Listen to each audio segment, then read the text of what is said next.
You're in, and I can hear you. How are you? I'm good, thank you, darling. How are you? I'm not too bad, thank you. Have you had a good day? Yes, I'm just so busy. I'm not complaining, but I'm just like... It's a different way of working, isn't it? And it's getting used to that. Well, thank you for giving up some of your time for me. I really appreciate it. It's an important subject matter to me. Thought I'd read those questions to you that I sent earlier today.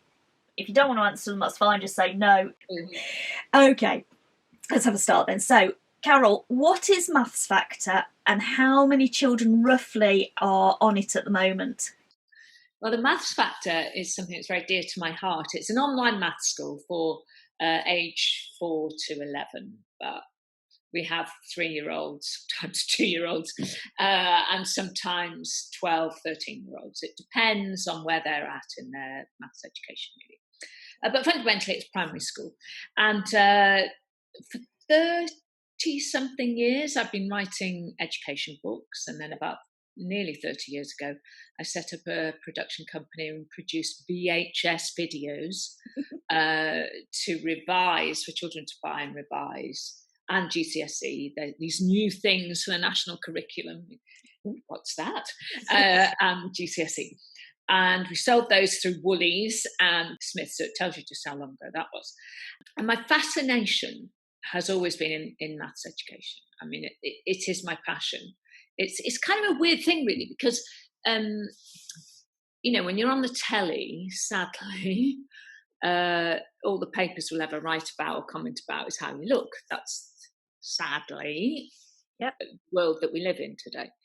Hopefully that will change after lockdown. But anyway, but my passion is none of that. My passion is maths education, because it was my maths education. I was a preschool meals kid, comprehensive, obviously. Got to Cambridge a year early. I was only 17, which was unheard of in the 70s. Wow.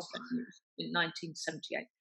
And so maths education found a way out for me, and therefore for my family, because I was have always been a matriarch in our family. I looked after my mum, not only my kids, and helped the extended family quite a lot. So maths education was my thing. So then 25 years ago, I started writing maths books for Dorling Kindersley, as it used to be called, DK as it is now. And that's grown and grown and grown. I think we have nearly 100 titles now. I don't write all of them. I did in the early days, but I just couldn't, because it was just plethora. So it's under my sort of brand now. But I see them all and I look at them all and I come up with the new ideas for a new sort of section, like help your kids with whatever, and then we get authors to go with that. So I'm still very much attached to that. So, and tech has always been my thing. So when I came off Countdown and I had time on my hands, and I was very lucky I had money too, I thought, right, instead of going off and doing what other people in my position would have done, I thought, no, what I'm going to do is set up a maths school. That was like, so I spent a couple of years. I had a staff of like 20, 30 people, and we built a little studio upstairs in the office block that I was renting, and we built the mathsfactor.com. And the theory was that this would be the first school, if you like. So it wasn't, and in no way denigrating practice sites at all, but I wanted this to be more than a practice site. I wanted it to be proper teaching, as well as practice sites, as well as so on. And so that's what I did 10 years ago, and the business model for that was a small subscription, so about £2 a week. Mine was to sort of persuade parents, if you like, to put their children on. And over the years, over the last 10 years, we've taught about 100,000 children, that roughly. And the results have been staggering. Obviously, in normal times, they go to school. And if they did 4 Auntie Carol sessions, so they'd have a lesson from me and then practice. So for the younger ones, we tend to give them 12 questions to answer, and for the older ones tends to be 24. So it's a good dollop of work that they have to do, and that's a session, and that would take them about 20 minutes, something like that. So if they did 4 of those a week, the results that we've had, because obviously we have all the data, is that, and we particularly specialise with strugglers of all ages, and normally strugglers after a week or so will go, oh, I get this, oh, I can do this. And they would then rapidly escalate their learning so that all of our strugglers really would get into top set within a term or 2 terms. And I'm talking about children who would I can't do maths, tears before bed, that fear of it. Yep. Top set, then they have this confidence in not just maths, which everyone tells them is hard. Now they have the confidence that they're good at something that's hard. They get confident in everything, and we've been going 10 years. So I'm not giving you a single example here. I'm giving you, examples of all sorts of things. So then if a child would stay with us for 6 months, they would, on average, advance a year. And if they stay with us a year, they would advance between 2 and 2.5 years. That's what we found. That's just with the after school thing. So when we recognised that, lockdown was coming, I asked the Pearson bosses, and they were more than happy, if we could just offer it free to everybody until schools go back, which, luckily they did. So now we have almost 500,000 children registered. Wow. That's amazing, isn't it? 500,000. 500,000 children. And the stories, I know you've seen them on my Twitter. I've seen them on Twitter, yeah. And I can't retweet them. The amount of love that comes for it. And it's the same story written differently, that it's exactly the same thing. My child was always frightened of maths. And now they love it. Within couple of days normally now, because now they don't have to go to school. I am the school, if you like, for maths, and they can watch the videos time after time. And one of the big things has always been that they, I always wanted to reward them, because this is, particularly if you're frightened of something, to be brave enough to go, actually, I'm going to try this in a different way to the way in which you're normally taught.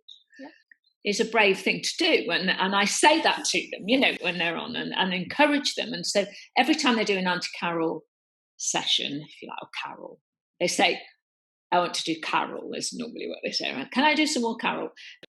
Then we email the parents and grandparents and whoever else they want, they can just type in more email addresses. After every session, we should tell them exactly what they've done. So they see question 1, tick, cross. Yeah, I can put that on the screen, because I get it for my son when he does it. No. And then we tell you, the parent, what's coming up next, and you can click on this video if you want, and all of that. And they also can print a certificate to say that they've done, topic 3. Topic 3 is called the 100 number square or something. Yeah. And module 2. Session 3 of 6 or whatever it might be, and it's to say that Josh has scored 21 out of 24, whatever it might be. Here's my certificate. And if you can imagine, if you're a struggler and you've been frightened of this thing, and it is proper fear, in a way that, if you or I as grown-ups are frightened of something, we kind of freeze and we tense up and so on. There's a genuine fear about maths with a lot of children, sadly. And then you've done it yourself. And here you are with this thing. And everyone's saying, aren't you, oh, that's amazing. And your parents are saying that's amazing. And everybody's saying that's amazing. And you go, oh, I can do this. Yeah, I can do this. And then they want to do more and more. So now what we're finding, obviously because children aren't in school and probably won't be for some time, is that they're all getting up early. Racing through it. This morning, you've seen it. One little boy this morning, it's his birthday. No, he wanted to do his final challenge on our what we call 30-day challenge, get his 30-day challenge certificate. Before presents, forget presents, forget happy birthday, forget the cake. He was up at 7:15 doing his maths because he wanted to. And that was his present. And that was his present. That was the one thing he wanted. Exactly. And then everything else would carry on. And that tells you everything that you need to know, because this is driven by the children, not about parents saying you've got to do this. And the children really want to do it because it gives them this pride and sense of achievement. And that's important whether you're a child or a grown-up. We all love to fit. I mean, I love learning. I still love learning. I'll always love learning till the day I die. And if you're a teacher, I'm learning Welsh at the moment, for instance. And I don't mind making mistakes anymore. I used to probably when I was younger, particularly because I was down the science route, didn't like making errors. But now I don't mind, particularly with language, because you can do a lot with your voice and you can do a lot with your eyes and you can do, and you can try things. You can get the message across. You can get the message, there are many ways of forms of communication, aren't there? And I'm absolutely loving it. And particularly, if fluency is 10 out of 10, I'm probably somewhere about 2 to 3.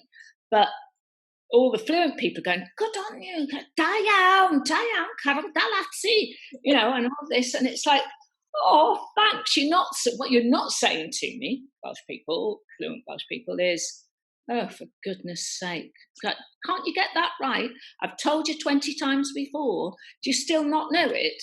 Because that makes you go, oh, I'm rubbish, I'm rubbish, I'm rubbish. I don't want to do it. I'm not doing that anymore. And that is what happens with a lot of children with maths. You're absolutely right. Yeah. And it genuinely is, and we know that. Everybody knows that. All teachers know that. So sorry, it was a long answer. But, no. But it's driven by that. So I could not be more delighted. Nothing gives me greater joy than to know all these little people's lives, small people, that they have this joy for this language of mathematics now that they didn't have before. And also for the ones who loved it, they love it even more. They just track on. There's one girl, in 2 days, she'd learned 3 6s and 9s times tables in 2 days, because there's this solid teaching. They have a very deep understanding of what the symbol means and place value and all of it. And once you've got that, the rest is easy. And they know that, they know it because they go, oh yeah. And then they want to gallop through. So that is what's lovely for us, really. I'm deeply involved, as you can imagine, and I do love it. And I love all the feedback that we get and all the love for it and the achievements, really, and the parents. And of course, they're now feeding back to teachers, and now the teachers are recommending it to all the others, because we have a schools version as well. Abigail. Okay. So does that have an admin panel for the staff in school to see what's going on, and can they kind of right? Yeah. Okay. So if a teacher wants the schools version, so they're exactly the same lessons, everything. Yeah. Then just go to Pearson Schools. That's been available for a while, but teachers now are taking it up, but they haven't really before, because I think there was this resistance to having another teacher that was me teaching. There is, and I suppose also it's not one of the ones that's in the Education Endowment Foundation toolkit, so it's not there. And because we're supposed to use evidence-based research and all the rest of it, they're looking at it thinking, well, that one's not in there. Perhaps I'm not allowed to use it, kind of. Well, we've got 500,000 children, if you want. Exactly. Let's phone up the EEF and get you in the book. It's just theoretical evidence. This is hard, on the ground, lockdown evidence. Exactly. And if you can keep a child going in those extraordinary circumstances and growing to love this language of maths in those circumstances, then there's something that's going right. Definitely. Definitely. Okay, so I'm going to ask you now, this is a bit of an odd question. So we've got Maths Factor, we've got your workbooks, and I used to teach with your books, so I'm going back quite a way. Books, aren't they? They're great. Lots of practice. Lots of practice. And again, about this encouragement, I insisted that we have the sheets of gold stars. Yes, in the middle. Take the sticker and put the thing on. Again, it's that feedback that So, off the top of your head, can you think of a really great maths tip to give to children who are perhaps struggling with maths? There you go, I'll put you on the spot. Really, so it's always about what it looks like. And I teach them that all the time. It's about patterns. Always look for the pattern, so your eyes are going around. And it's about how it looks as much as it is in art, actually, in maths. And it's one of I've got a few gripes with certain things that do the rounds, because you really, when you're writing out a solution, even if it's a very simple question, really, when you learn the equal sign, what happens to one side happens to the other side. What happens from age 3, what happens to one side to the other, because that's the truth. And if there is such a thing as a truth. And it's like teaching someone to drive in this country. You know what side of the road you're on. It's that kind of basic. And yet, if you try to, as many have to, because of the way a lot of sheets are published and so on, you have 3 parts to your answer. You write it along the line. You know what I mean by that, Yeah, don't you? I know what you're coming to. There's no pattern. It's all gone. It's all gone. Now you're driving blindfolded, as far as I'm concerned. And it is that basic. It really, really is, because as somebody who juggles numbers, and having grown up, with people who juggle numbers, my brother's really good with numbers, worked with people who are really good with numbers, was at university with people who are really good with numbers. That's what we do. You see it. Yeah. And so it's all about those patterns. And when I teach tables, it's all about patterns. It's all about making it as easy. You need those nodes that you go to, almost like the roundabouts in a town. You need the nodes, the basic points, and then you fiddle around from there, basically. And that is what I teach them. The national curriculum and la la la la, obviously. But it's kind of really my curriculum way of teaching it. Same thing, same methods, some of which I don't like, but I have to teach them because that's the way they're taught. But they also have this fundamental. One of my things. So fractions. Most adults are confused by fractions. Fractions, and I don't understand whose idea was it to introduce the word of into a calculation? No, it doesn't make sense, does it? It does not make sense, because it's a semantic of a language as opposed to the language of mathematics. And what's out of then? Because that's division. Yeah. 2 out of 3 is, but 2/3 of is just why?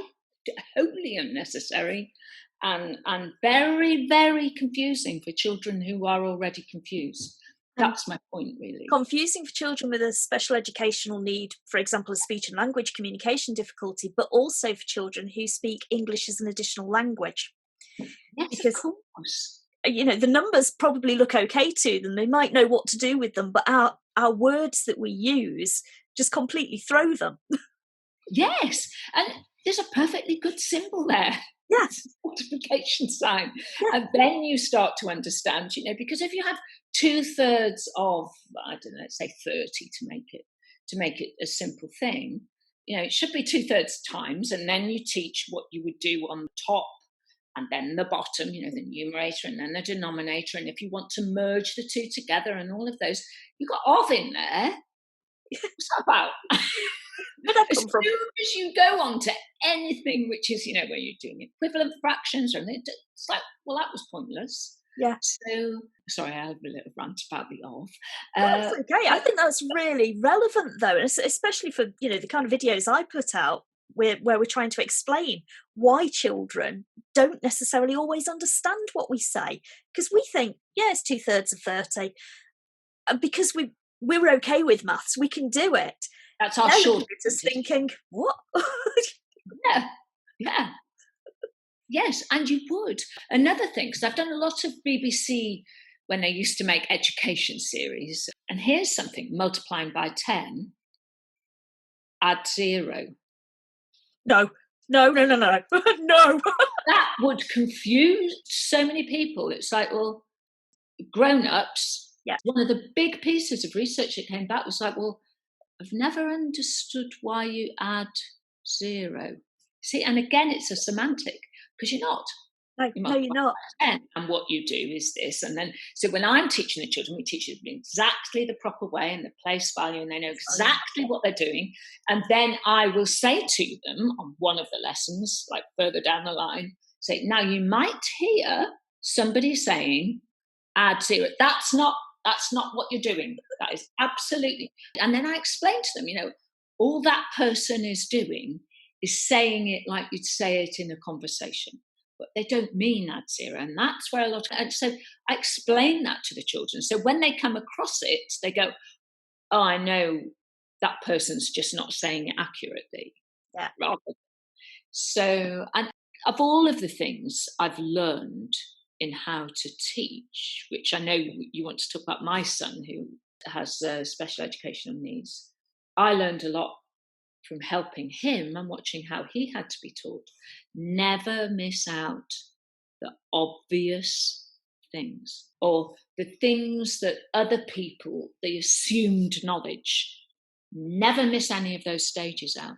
And I think that's why the strugglers do well with the maths factor, because even when we're on to, let's say, lesson 21 about fractions, whatever it might be, I'm going through, but all the time I'm reminding them of the other bits that they learned in lesson 3.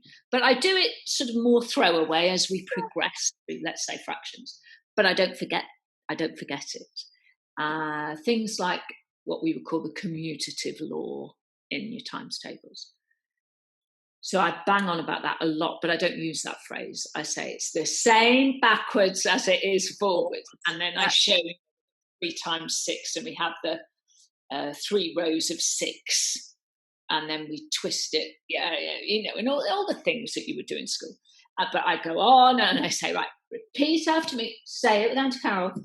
It's the same forwards as it is backwards, and then they go bam, bam, bam, bam, bam, bam, bam. Show it, and the equal sign is there, and it's all of that, because as soon as you're showing that and the equal sign, and then all the time I say, whatever you do to one side of the equal sign, you have to do the same to the other.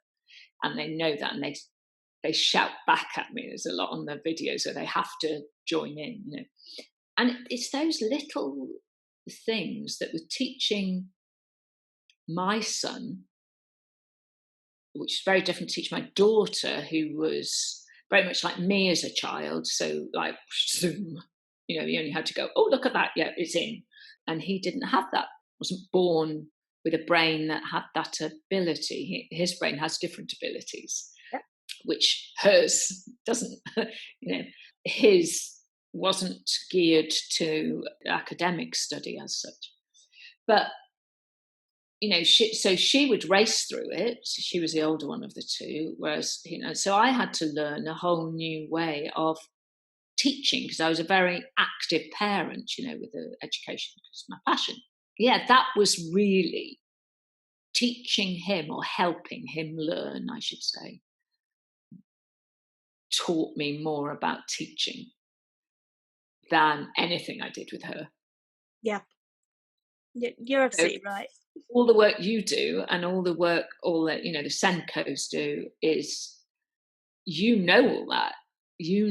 How careful you have to be with certain things, and how encouraging and how gentle and loving and patient.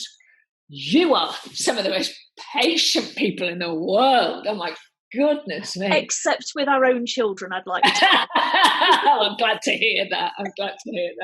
But I mean, quite extraordinary. So Cameron, my son, is now 23. By the age of 3, he wasn't talking very much. All the signs that you would know, classic signs. But obviously, I don't know if it's still the same now, but wasn't allowed to be diagnosed until he was 7. And I was getting divorced, so we moved into central London. And obviously, I had money to pay for private schooling and all of that. He was being thrown out, he was being disruptive in class, and he was this gentle child, he was just the most loving, gentle child at home. But going to class, and then I'd be called into, he'd be 4 or 5, and by the time he got to the age of 6, there wasn't a private school in London that would take him. And I didn't know what to do. It was like, hang on, this isn't how life works, and obviously I tried teaching him phonics, nowhere, absolutely nowhere. And I'd bought every book, I'd gone to every expert, I'd tried the coloured lenses. I'm not saying they don't work to a degree, I'm not saying they don't help, but I tried everything. At that age, it's exhausting. It's just exhausting for them. And I mean, all of this. I didn't know this at the time, but I've learned, and I talked to the teachers a lot, and the head teacher, amazing woman. And he was in there for 4.5 years, something like that. And then we moved to Bristol, which was a mainstream school, but with a whole unit for dyslexia. So Cam was off the scale dyslexic and off the scale ADD. And you never quite know, with the circles of the Venn diagram, whether it was slightly on the spectrum. The 3, don't they? They sort of overlap generally when they are at an extreme. Yeah. And I saw that in obviously the other children who were in the school. And some would be slightly more on the spectrum than another, and some would be ADHD, and some and it was a remarkable school. And I learned a lot, and also the amount of love that they need, and but that exhaustion, is extraordinary, Abigail. You've really given me some idea of how you had to adapt as a parent, and your passion for education really comes across, especially maths education. Yeah. What else do you want to tell me? So you've said you love SENCOs. I didn't realise. Again, I repeat. My daughter was, traditional, sort of super bright child, which is actually easy. Yeah. You know what I mean? Because all you had to do was put something in front of her and go, oh, and yay! I'm not saying she didn't work hard. She still works hard, and she's amazing. All of that. She's a research scientist now. But I didn't realise with him that you needed all the therapy, you needed all the motion stuff. I could also see how children at the more severe end who don't have that support available to them. Well, is it any surprise that prisons are full of particularly men who can't read and write?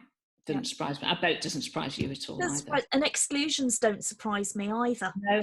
Because if you haven't got that backing and the support, and perhaps have a school that kind of is more interested in results than it is in the child, then it makes total sense that you see those. Must see it.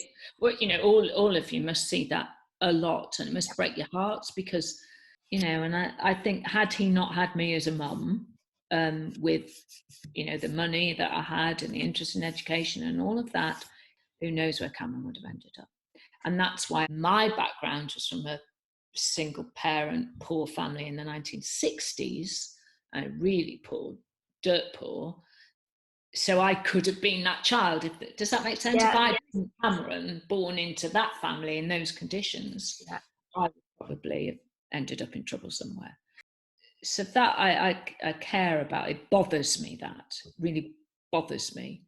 These wasted, potentially wasted lives and opportunities, and just because the system doesn't have the availability within the system to teach them in the way that they need to learn. I get that. And I think that's tragic. potentially tragic for some. Well, we know it is. It is. It's just not. We don't have the time in the curriculum, and because we have these overarching things that say you need to do this and you need to put this in the curriculum and you need to do that and you need to get these results and you need to have 95% attendance and all the rest of it. And what we forget is they are actually children. They're all unique, they're all individuals, and they all learn differently and at different speeds, and they all need to be delivered to differently. And it's so, education is so difficult. No other way around saying that. As a system, it really is, isn't it? And you're absolutely right that they learn at different speeds and they have their own comfort levels, you know. I mean, just going back to the maths factor, there are some children now who are doing like 5 lessons a day because they choose to. And they wouldn't be, let's say, the ones who are going to learn maths at the fastest rate, but they know that. But they're not strugglers anymore. They're kids who will really work hard at it in order to gain the knowledge. It won't go in as fast, but they are prepared to do the graft. And they're happy doing the graft. And if they're happy doing that... And when you're happy, you make more progress because you want to do it and you feel that internal satisfaction of doing it. It's not about, you know, everybody else saying well done or anything. It's that internal satisfaction of I've done this. This is absolutely. So I'm going to say, is there anything else you want to tell me about SEN, maths? No, I think I've talked the hind leg off a donkey. No, I've really enjoyed talking to you. Lovely. And thank you so much for giving me your time because you are incredibly busy. It's my pleasure because it's important. And I think it's important when, you know, somebody who's famous, whatever that means, has been through that situation and to talk about it and to, you know, give credit where credit is due, really. You know, to all of you, try and help these kids who are struggling at that stage in their lives so that they don't then have to struggle all their lives. And I wish you all the very, very best. Thank you very, very much, Carol. Very much. Thank you, Abigail. Thank you. Take care. Bye-bye. I hope you all enjoyed that as much as I did. It was great talking to Carol. My 9-year-old son has been putting Maths Factor through its paces and he's really enjoyed doing that, which is strange because normally after 30 minutes he's given up and has lost his temper. His only criticism is that using a tablet his hand gets in the way when he's moving some of the things from one side to the other, so he can't see the numbers underneath. But put him on PC and he's absolutely fine. He's away with it. I'll be absolutely honest. I admit I thought that this was just another programme with a celebrity name attached to it in order to make the sales. But it's not. It's far more than that. This is a product that would sell even without Carol's name being attached to it. It's engaging, it's fun, children make progress, the graphics are brilliant, and it's delivering those basic math skills that they need. However, when you add Carol into it, it comes to life. Her enthusiasm and her passion come across throughout the videos and her desire to teach every child maths. If you'd like more information, pop along to the website below. Take care, guys.